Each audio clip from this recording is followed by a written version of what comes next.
자, 안녕하세요 여러분, 스티브 잡스 강 사장입니다. 혼자 나와서 좀 놀라셨을 거예요. 근데 요즘 스케줄이 너무 많아지셔가지고 부득이 제가 혼자 앞으로는 조금 여러분들을 자주 찾아뵐 것 같고, 컨셉이 바뀌었잖아요. 그래서 기존 영상들을 좀 내렸습니다. 그래서 이 점 좀 여러분들께서 양해해 주시길 부탁드리고요. 뭐 다른 문제가 있어서나 뭐 그런 건 전혀 아닙니다. 알찬 컨텐츠로 찾아뵙기 위한 노력이니까 이런 부분들 좀 이해해 주실 거라 생각됩니다.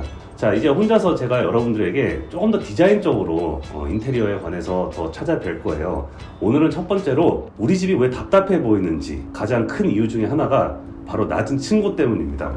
여기서 우리 용어를 한 번만 정리를 하고 가면 좋을 것 같은데요. 우리 집 바닥에서부터 윗집 바닥까지를 층고라고 합니다.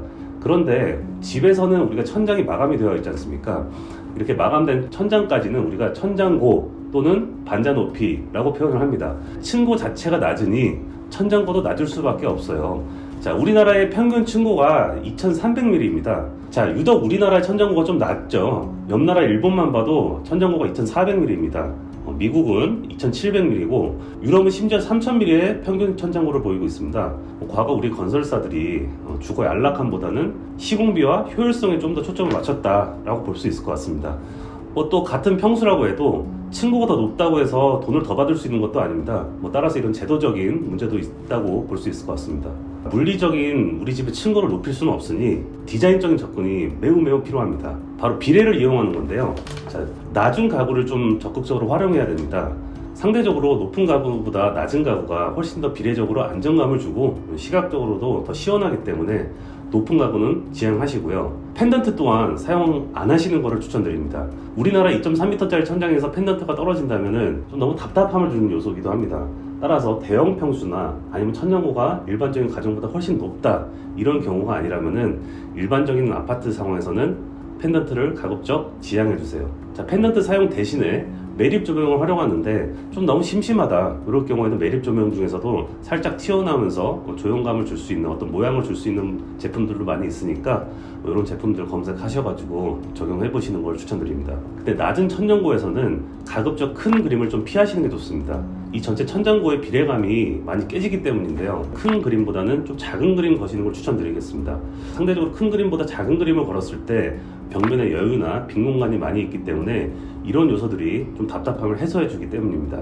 이미 큰 그림을 갖고 계신 분들도 있을 거예요. 자, 이럴 경우에는 큰 그림은 꼭 바닥에 두시고 벽에 이제 멋스럽게 연출해서 더 안정적이고 상대적으로 시각적으로 더 높아 보이는 효과를 내시는 걸 추천드립니다. 자, 지금까지는 홈 스타일링적인 측면에서 제가 말씀을 드렸는데, 이제 인테리어 공사를 하실 수 있는 분들이라면은 꼭 적용하셔야 될 포인트입니다. 바로 문 비례를 활용하는 건데요. 우리나라의 문이 대부분 900에 2100 이런 표준 아닌 표준 사이즈로 구성이 되어 있는데요. 건축법과 장애인 등의 편입법에서 건축물의 출입문에서 900이라는 유효폭을 규정하고 있습니다.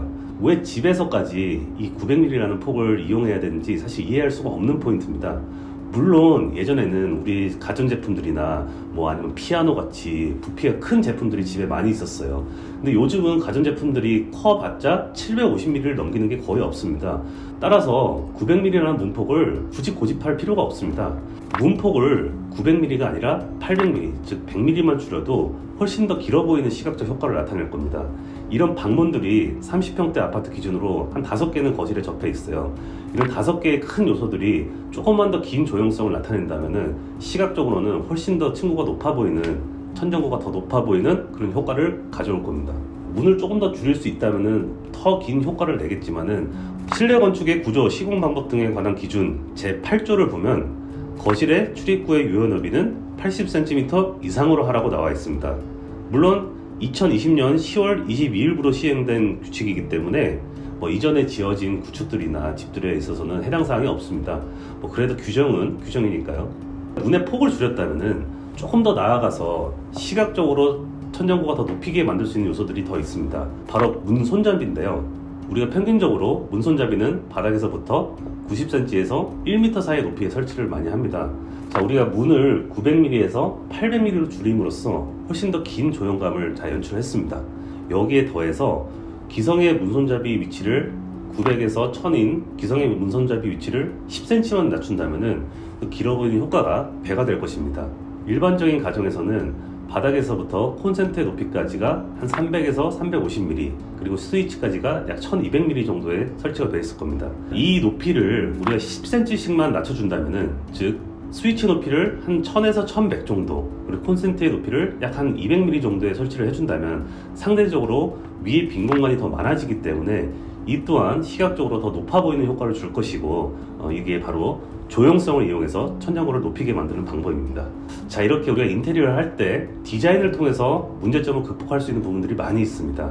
단순하게 마감만을 생각해서는 안 돼요. 어떻게 하면 조금이나마 더 완성도가 높은 공간을 만들 수 있을지, 이런 부분들의 고민이 이루어져야 결국에는 완성도 높은 집을 만들 수가 있습니다. 자, 오늘 영상 유익하셨다면 구독과 좋아요 꼭 눌러주시고요. 앞으로도 더 재밌는 영상, 더 유익한 정보로 여러분들 찾아뵙겠습니다. 감사합니다.